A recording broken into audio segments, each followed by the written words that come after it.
the best of money matters. Wealth Tracker. Welcome to the Wealth Tracker, where we dive into the uncharted territories of niche investment strategies that promise to redefine wealth. Hello, I'm Hongbin Jeong. Now, as a crypto investor, perhaps you're bored of Bitcoin, or perhaps Bitcoin is way too expensive for you to enter now.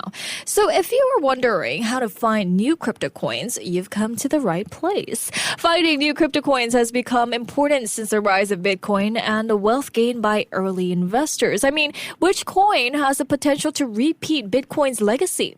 The crypto market has experienced a surge of new investors who hope to find the next big coin, but many are unsure of how to navigate the space and identify new coins. So how can you identify the next big coin before they skyrocket? Well, to find out more, joining me now is Ornella Hernandez, who is a presenter at Moniify Playbook. Ornella, welcome back to the show. Hi, Hongbin. It's great to talk to you again. Thanks for having me. Thank you so much for joining me. Ornella, how do investors typically discover new cryptocurrencies in the market? Is there a way to identify upcoming coins before they explode in value, or is it all a matter of luck?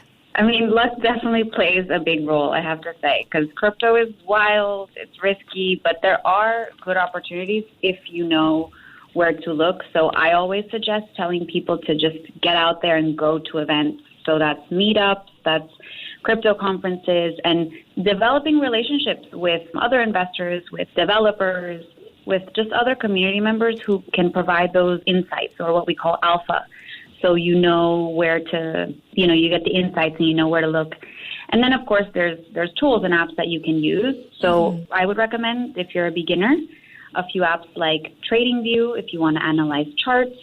There's another one called DeFi Llama. If you're into meme coins, there's one called Dex Screener. And then if you're into NFTs, there's another platform called Nansen. So just a few places to get started. And of course, X. I see. Well, a lot of tools out there to help you identify that right coin. I mean, hype-driven cryptocurrencies carry several significant risks for investors, and they usually fizzle out very quickly. So how do you differentiate between hype-driven coins and those with real long-term potential? Sure. So there's always an element of both, right? Because there's hype that adds to the speculation aspect of coins. But if you're, in it for the long term, it depends, I think, if you're like a trader versus a real long-term investor, right? So you want to look at the fundamentals behind the project. So take some time to look at the white paper, which is the technical documentation that explains the technology, their plans for the future, their roadmap. And if there's real tech there, if there's a real revenue generation plan, then you want to, maybe you pursue that one. Right. If they're trying to solve some real problem.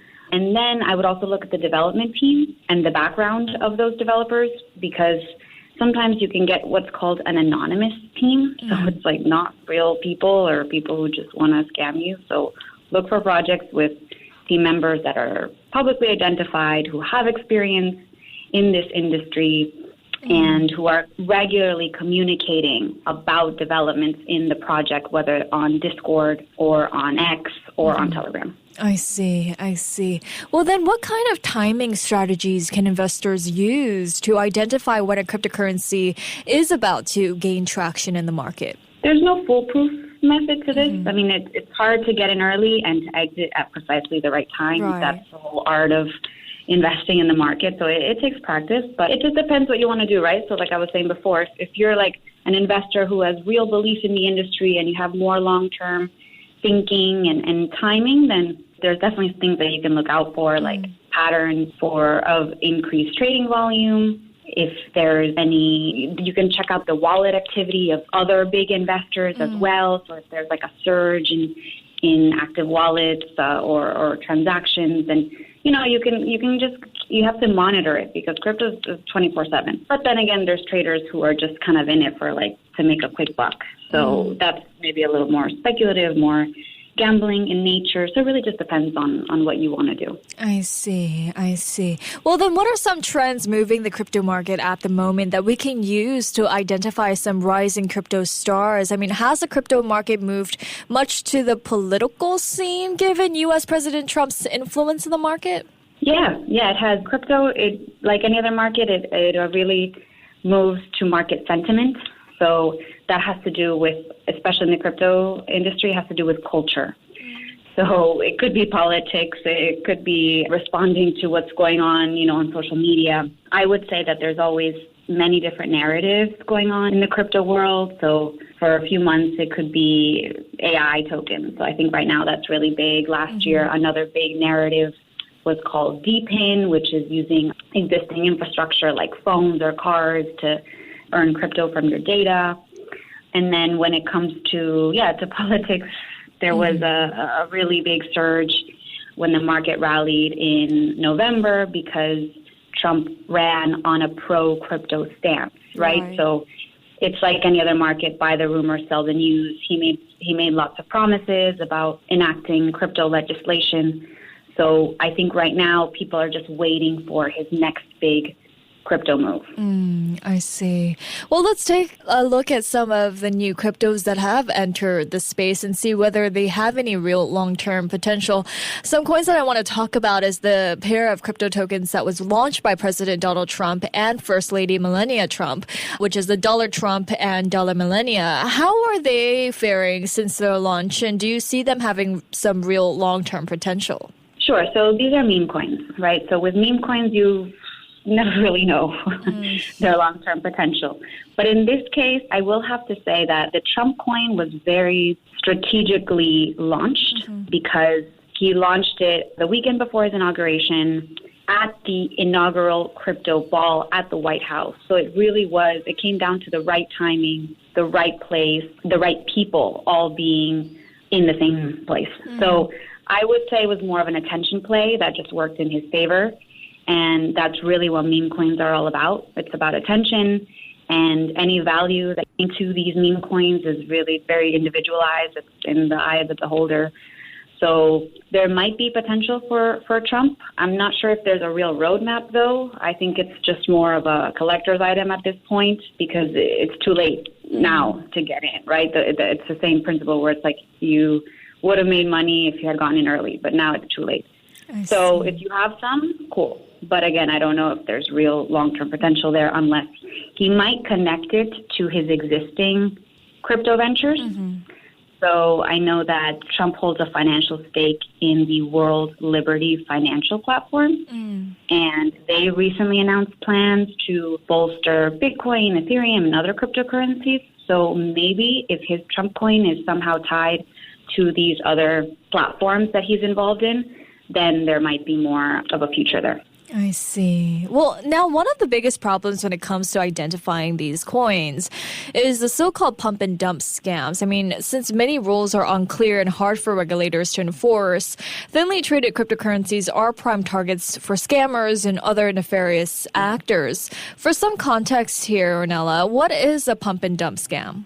Yeah, unfortunately, there are many scams and frauds all the time in crypto every day, like any industry really, but I think the crypto scams just make the news more. So pump and dump scam is when basically the creators, the developers behind a project can suddenly withdraw the funds and vanish with investors' money. So this means that there's some hype created on social media, for example. So this drives up the demand and pumps the price. So that's the pump part. But then once that price reaches a certain level, the scammers, they withdraw all the funds. So they dump their holdings and sell everything. So then the price crashes. So the investors are left with nothing, basically. And these are real. They happen really fast. They happen all the time. Right, I see. So how do you identify these pump and dump scams? Are they easy to detect, or are they only detectable after the cause? I would say there are a few red flags to watch out for. The first one is liquidity lock. So liquidity is just basically the project's cash flow. So it's the funds that use to operate the project itself, to run the project. And then liquidity lock, think of it like a savings account. So the longer that you keep the funds in there, the better, right? So you can check on the chart of the project if the liquidity is locked for at least 6 months. So the longer the better. But if it's at least 6 months, that's a good sign because, again, the developers can't run away with the money immediately. But if it's locked for just a few days or a few weeks, that's a red flag.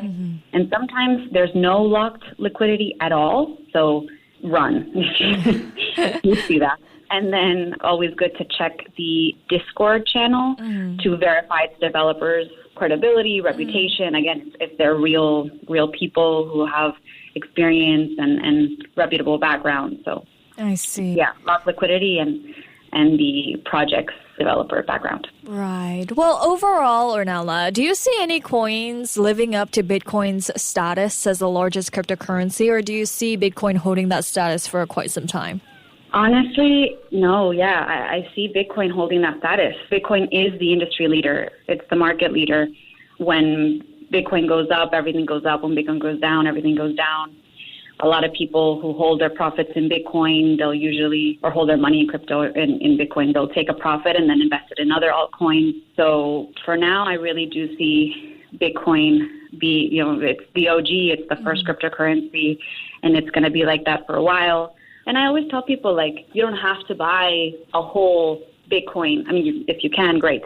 But if you can't right now, just put in as much as you can. Just have a little bit. And then personally, I also like to have Ethereum. It's what's considered a blue chip because it's one of the earlier, more established cryptocurrencies. But yeah, Bitcoin is still king, I think. I see. And before we let you go here, are there any other coins that you'll be watching out for this year? Yeah, so I always like to hold, Ethereum. Like I said, it's good to have a bit in all the pies. And then Solana. I'd say the Solana blockchain and cryptocurrency are really taking off because of all the meme coin hype. Right. A lot of meme coin projects are built on the Solana chain. So that's given a huge boost to Solana developers. Even Trump's coin was built on Solana. So if anything, Solana is winning right now. And then I would also keep an eye on the different narratives. So I mentioned a little earlier that AI-related coins are really big right now. I wouldn't focus so much on the price, but just looking at projects that have some real potential there. So the AI coins, and then what's also called DePIN coins. So for those who want to look into it more, Helium is a project that is one of the first DePIN projects that you can look at.